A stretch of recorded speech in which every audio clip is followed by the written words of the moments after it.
Enforcement and excise సిబ్బంది కలిసి ఆదివారం 3 చోట్ల దాడులు నిర్వహించి 11 లక్షల విలువ గల 6,740 కేజీల బెల్లం 250 పట్టికను పట్టుకుని లారీ, వ్యాన్, బైక్ సీజ్ చేశారు.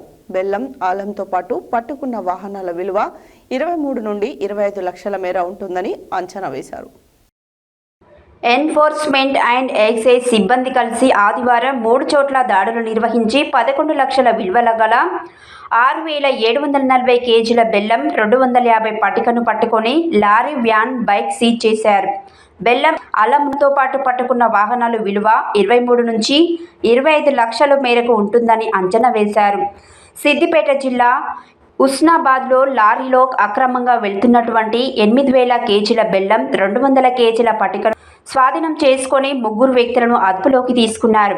నల్గొండ జిల్లా కొండమల్లపల్లి రోడ్లో అశోక్ లేలాండ్లో వెళ్తున్నటువంటి వాహనంలో 2,400 కేజీల బెల్లం, 30 కేజీల పట్టికను దేవరకొండ సమీపంలో స్వాధీనం చేసుకున్నారు.